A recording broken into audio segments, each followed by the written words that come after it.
Hey everyone, welcome back to the channel. Today we're diving deep into one of the most controversial but high potential stocks in the market, Palantir Technologies, ticker symbol PLTR. And we're making a bold prediction. Why Palantir could be $1,000 stock by 2030. Yes, you heard that right. Now, before you call it crazy, we're going to walk through the financials, the business model, government and commercial growth, and sprinkle in some lessons on long-term investing.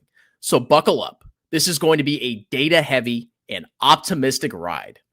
First, let's talk about what Palantir actually does.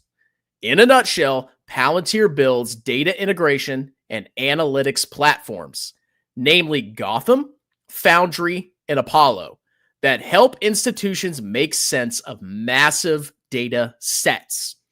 Gotham is primarily used by government agencies like the CIA, FBI, and the military for intelligence and defense.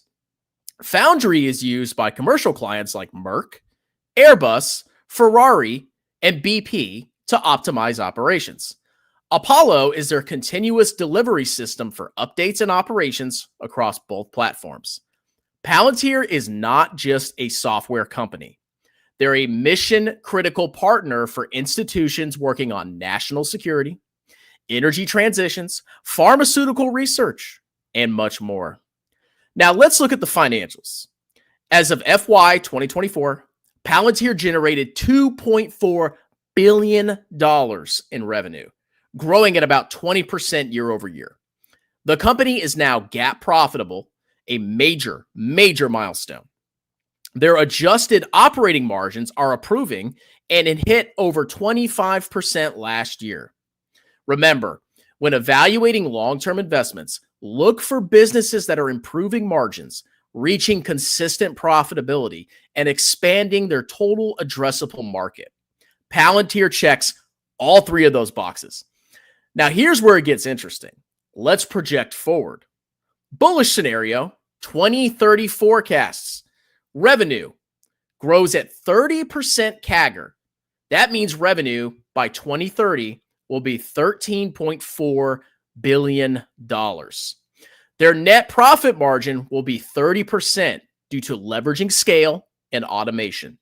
Their net income by 2030 will be $4 billion, and their shares outstanding will be 2 billion, assuming minor dilution. This means their earnings per share will be $2.01. Now, if you apply a forward PE ratio of 500, and yes, it sounds crazy, but hear me out. If you apply that, you get a very large valuation. For example, Tesla in its growth phase traded at 1,000 PE. NVIDIA has crossed 80x with massive AI demand. Palantir is positioning itself as the core infrastructure of the AI revolution. If institutions value it as a mission-critical AI utility, and we take a 2.01 EPS times a 500 PE, you get $1,000 per share. Remember, AI isn't just a trend. It's a tectonic shift from military strategy to pharmaceutical development to supply chain optimization. The value is in extracting insights from data, and that's Palantir's whole game. They aren't building models like OpenAI or Anthropic. They're the data plumbing and decision-making layer beneath all of it. In 2024, Palantir launched its artificial intelligence program, AIP, gaining explosive traction. Companies can deploy AI across sensitive environments with full governance. The total addressable market by 2030 for AI-enabled analytics is expected to exceed $1.3 trillion. And Palantir is aiming to be the operating system of the future. Now let's talk about some contracts. They have the U.S. Army Vantage program, which is an $800 million contract. They have the NHS in the United Kingdom, which is pivotal for national healthcare data. They have 150 plus new commercial clients that they signed up in 2023, and they have Middle East expansion energy, and defense deals across the globe. Commercial revenue for Palantir grew 40% year over year in the US and now makes up a growing share of the total pie. Government still drives consistent cash flow, but commercial is the growth engine. Remember, long-term investing is about owning growth engines with high switching costs. Once Palantir is in, clients don't rip it out. That's a moat. Now, Palantir's business model scales incredibly well. Unlike many software as a service companies, Palantir spends big upfront in deploying its software, but then sees high margin recurring revenue. In the next 5 years, that upfront deployment cost decreases thanks to Apollo automation.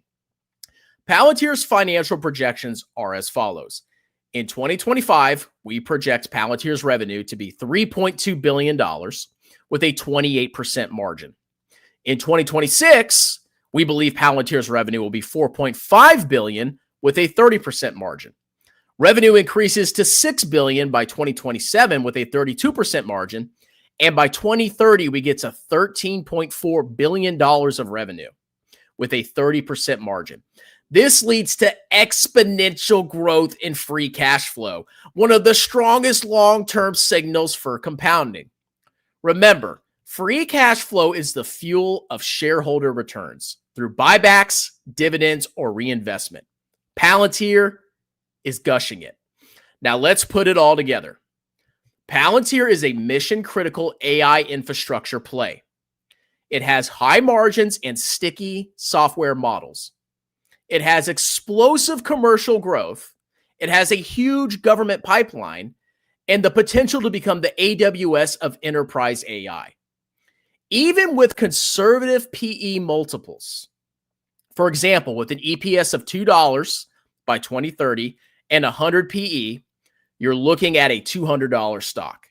At a 250 PE by 2030, $500 stock. And if you have a $500 PE, you have a $1,000 stock. Now, yes, this is bullish, but that's the point of long-term investing. Finding asymmetric bets with massive upside. Remember, your job as a long-term investor is to find businesses that can 5 to 10x and ride the volatility. Not everything needs to be cash flow positive today if the future is exponential. So, will Palantir be a $1,000 stock by 2030? No one can say for sure, but the numbers, the trends, and the positioning suggest it's not out of the question. The future belongs to those who understand data, and Palantir helps them win. If you found value in this breakdown, hit that like button, subscribe for more long-term investing content, and let me know in the comments. Do you believe in Palantir's 2030 vision? Until next time, keep investing smart and keep your horizon long.